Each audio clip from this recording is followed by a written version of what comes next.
नमस्कार विद्यार्थी मित्रांनो, आज आपण मानवी रोग ह्या टॉपिकवर काही महत्त्वपूर्ण प्रश्न पाहणार आहोत। या आधीची व्हिडिओ जर तुम्ही पाहिले नसतील तर डिस्क्रिप्शनमध्ये लिंक दिली आहे, तिथे जाऊन पाहू शकता। चला तर व्हिडिओला सुरुवात करूया। आजचा पहिला प्रश्न आहे, HIV रोगाच्या उपचारासाठी कोणते औषध वापरतात? HIV रोगाच्या उपचारासाठी कोणते औषध वापरतात? तर पहिला पर्याय क्रमांक 1 इथे योग्य आहे, रिटोनाविर हे औषध वापरले जाते।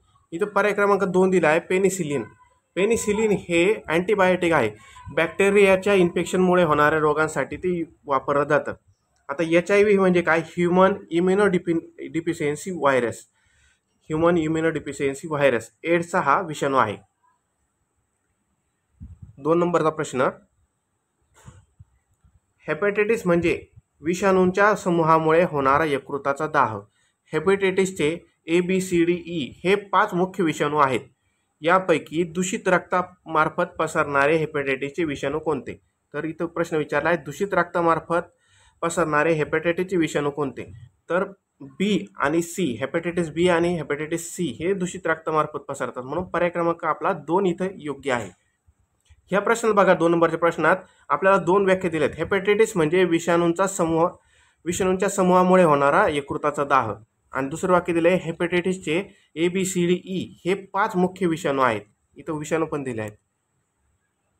3 नंबरचा प्रश्न, एड्सच्या लक्षणांमध्ये दुर्बल झालेल्या प्रतिक्षम संस्थेमुळे संधिसाधू संक्रमण होऊ शकते। खालीलपैकी कोणते संधिसाधू संक्रमणाचे उदाहरण आहे? बघा, एड्स ज्या वेळेस होतो त्यावेळेस आपली प्रतिकार क्षमता ही खूप कमकुवत बनते, त्यामुळे इतर आजार हे पटकन जडतात, आणि ह्या इतर आजारांना म्हणतात हे संधिसाधू संक्रमण असतात। मग ह्यामध्ये कोणते कोणते आजार जडतात? क्षय, नागिन, किण्वामुळे होणारे रोग आणि बुरशीचे संक्रमण हे 4ही होतात, त्यामुळे हे पर्याय क्रमांक 4 इथे योग्य आहे। 4 नंबरचा प्रश्न, खालीलपैकी कोणते विधान असत्य आहे? ह्या 4 पैकी खालीलपैकी कोणतं विधान असत्य आहे? बघा, मी इथं उत्तर पहिले सांगून देतो। हे पर्याय क्रमांक 1 आपलं योग्य उत्तर आहे। कुष्ठरोग हा अनुवंशिक रोग नाही आहे, इथं दिलंय अनुवंशिक रोग आहे, तर हे चुकीचं आहे। तर बघा, आता पुढचं वाचू आपण। कुष्ठरोग मायकोबॅक्टेरियम लेप्री या जीवाणूमुळे होतो, हे बरोबर आहे, मायकोबॅक्टेरियम लेप्री।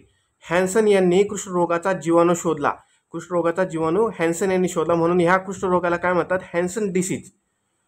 4 नंबरचा पर्याय आहे, कुष्ठरोग हा संक्रामक रोग आहे। कुष्ठरोग हा संक्रामक रोग आहे, हे योग्य आहे, म्हणून हा कुष्ठरोग हा अनुवंशिक रोग नाही आहे, म्हणजे पर्याय क्रमांक 1 इथे योग्य आहे आपलं। पर्याय क्रमांक 1 हा असत्य आहे।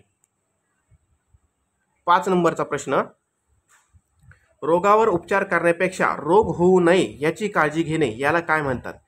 रोगावर उपचार करण्यापेक्षा रोग होऊ नये याची काळजी घेणे याला पूर्वप्रतिरक्षा असे म्हणतात। 6 नंबरचा प्रश्न, अतिताण, परिहृदयरोग इत्यादी गुंतागुंतीचे रोग टाळण्यासाठी आहारातील क्षाराच्या सेवनाचे प्रमाण प्रतिदिन टिंबटिंब इतके असावे। म्हणजे आपल्या आहारात प्रतिदिन किती क्षार असावे? तर पर्याय क्रमांक 3 इथे योग्य आहे, 5 ग्रॅम इतके क्षार आपल्या दिवसाच्या आहारात असावे।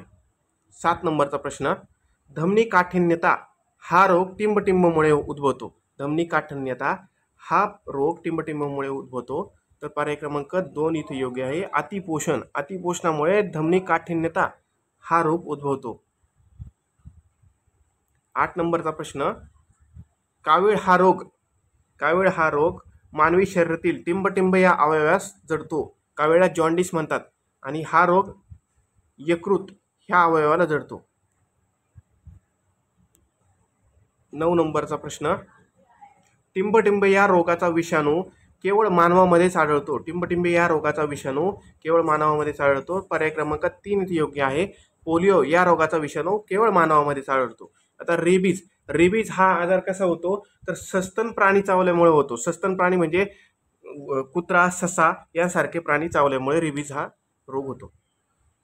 10 नंबरचा प्रश्न, काळपुळी हा रोग टिंबटिंब पासून होतो। काळपुळी हा रोग टिंबटिंब पासून होतो, तर काळपुळी हा रोग विषाणू पासून होतो।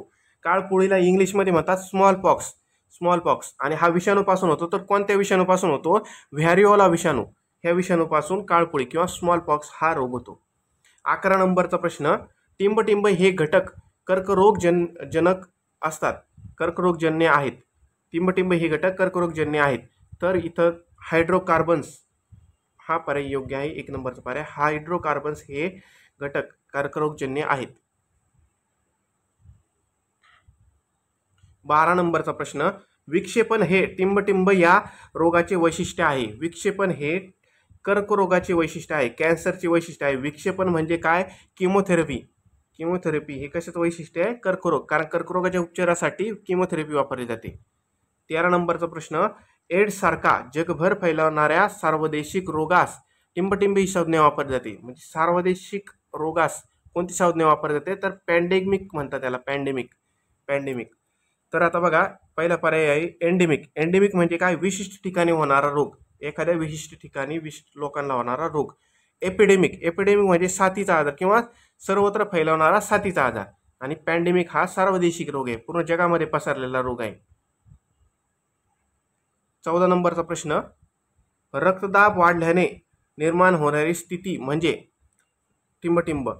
रक्तदाब वाढल्याने निर्माण होणारी स्थिती म्हणजे उच्च ताण ही रक्तदाब वाढल्याने निर्माण होणारी स्थिती आहे. 15 नंबरचा आणि या व्हिडिओचा शेवटचा प्रश्न आहे आपला. हेपॅटायटिस बी टिंबटिंबमुळे होतो. हेपॅटायटिस बी हा HBV म्हणजे हेपॅटायटिस बी व्हायरस ह्यामुळे होतो. हा व्हायरसचा प्रकार आहे HBV. धन्यवाद मित्रांनो. आज आपण 15 प्रश्न पाहिले आहेत. तुम्हाला व्हिडिओ आवडला असेल तर लाईक, कमेंट, शेअर आणि सबस्क्राईब नक्की करा. धन्यवाद.